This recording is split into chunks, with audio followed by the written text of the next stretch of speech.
Dante's Inferno, Canto 20. Of a new pain behoves me to make verses and give material to the 20th canto of the first song, which is of the submerged. I was already thoroughly disposed to peer down into the uncovered depth which bathed itself with tears of agony. And people saw I through the circular valleys, silent and weeping, coming at the pace which in this world the litanies assume. As lower down my sight descended on them, wondrously each one seemed to be distorted from chin to the beginning of the chest. For towards the reins the countenance was turned, and backward it behoved them to advance, as to look forward had been taken from them. Perchance indeed by violent sea of palsy someone has been thus wholly turned awry, but I ne'er saw it, nor believe it can be. As God may let thee, reader, gather fruit from this thy reading, think now for thyself how I could ever keep my face unmoistened, when our own image near me I beheld distorted so, the weeping of the eyes along the fissure bathed the hinder parts. Truly I wept, leaning upon a peak of the hard crags, that my escort said to me, "Art thou too of the other fools?" Here pity lives when it is wholly dead. Who is a greater reprobate than he who feels compassion at the doom divine? Lift up thy head and see for whom opened the earth before the Thebans' eyes. Wherefore they all cried, "Whither rushest thou, Amphiaraus? Why dost thou leave the war?" And downward ceased he not to fall amain as far as Minos, who lays hold on all. See, he has made a bosom of his shoulders, because he wished to see too far before him. Behind he looks, and backward goes his way. Behold Tiresias, who his semblance changed, when from a male a female he became, his members being all of them transformed, and afterwards was forced to strike once more the two entangled serpents with his rod, ere he could have again his manly plumes. That Aaron's is, who backs the other's belly, who in the heels of Looney there where grubs the Carese, who houses underneath. Among the marbles white a cavern had for his abode, whence to behold the stars and sea, the view was not cut off from him. And see there who is covering up her breasts, which thou beholdest not with loosened tresses, and on that side has all the hairy skin, was Manto, who made quest through many lands, afterwards tarried there where I was born, whereof I would thou list to me a little. After her father had from life departed, and the city of Bacchus had become enslaved, she a long season wandered through the world. Above in beauteous Italy lies a lake at the Alps' foot that shuts in Germany over Tyrol, and has the name Banaco. By 1,000 springs, I think, and more is bathed, twixt Garda and Valcamonica, Panino, with water that grows stagnant in that lake. Midway a place is where the Trentine pasture, and he of Brescia and Veronese might give his blessing if he passed that way. Sitteth Paschiria, fortress fair and strong, to front the Brescians, and the Bergamasque, where round about the bank descendeth lowest. There of necessity must fall whatever in bosom of Banaco cannot stay, and grows a river down through verdant pastures. Soon as the water doth begin to run, no more Banaco it is called, but Mincio, far as Gaverno, where it falls in Po.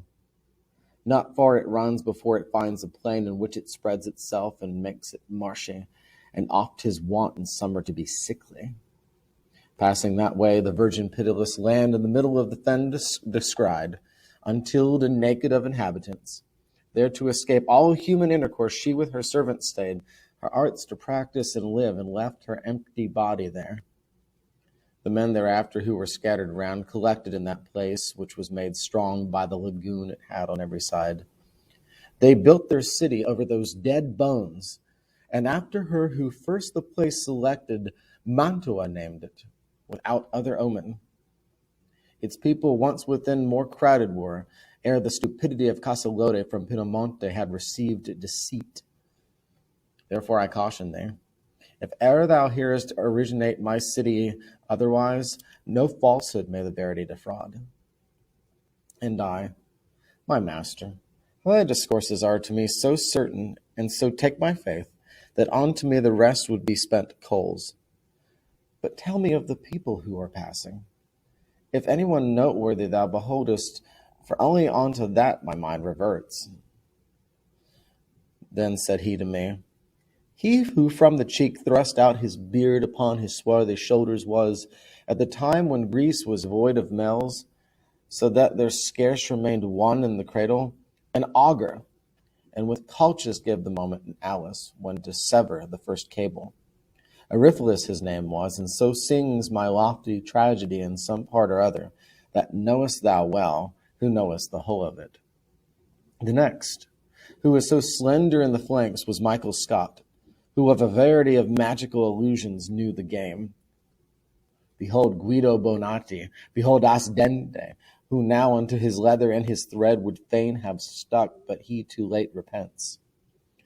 Behold the wretched ones who left the needle, the spool and rock, and made them fortune-tellers. They wrought their magic spells with herb and image.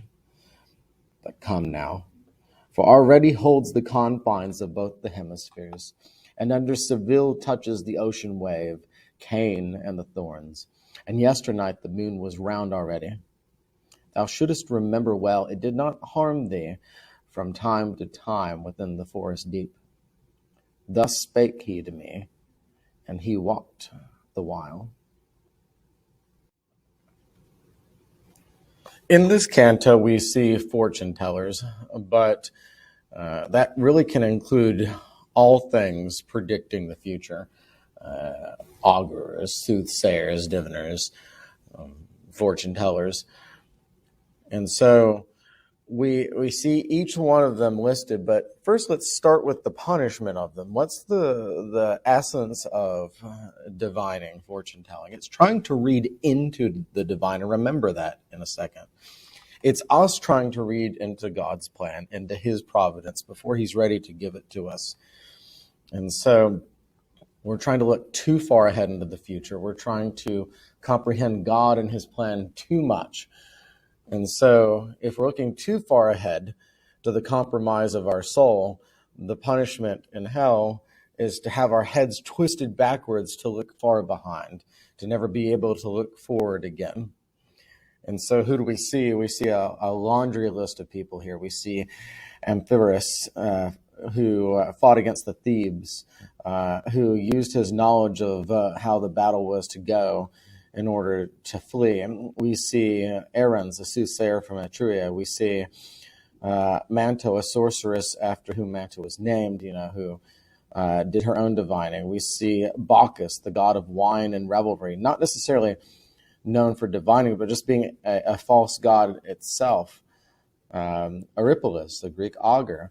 We see Michael Scott, no, not the one from The Office, but rather an Irish scholar who dealt with the occult. Guido Bonatti, a court astrologer and military advisor. The point with all of these is they try to tap into God. A little bit different from Simony a minute ago, where we try to buy our way into the spiritual. Here, they simply try to delve into the spiritual themselves. They try to take the reins of God.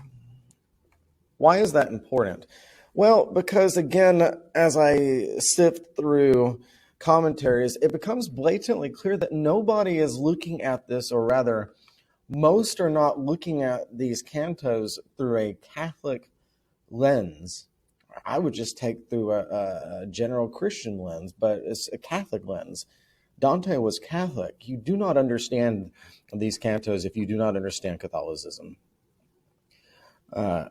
Many have wondered why the Old Testament prophets weren't here as well. Shouldn't prophets be here, false prophets? Well, there's the issue.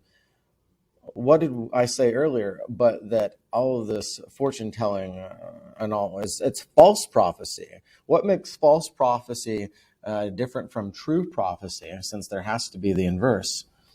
Well, false prophecy is us trying to understand God's plan before he's ready to reveal it to us. It's us trying to comprehend God. To borrow a line from Chesterton, is trying to get heaven into our head instead of our head into heaven.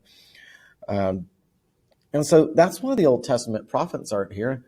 God put into their heads his will, his plan. He gave them his prophecies. Therefore, it's okay.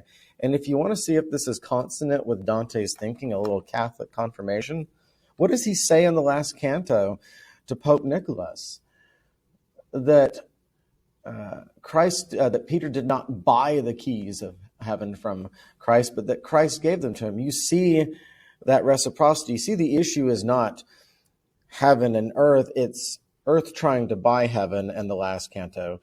By inverse, that means that it is okay that Christ gave Peter the keys of heaven on earth. Having the keys is not wrong. The way you're going about it is. Similarly here, prophecy or the future is not wrong if it is given by God. It matters who it comes from, which side of heaven it comes from.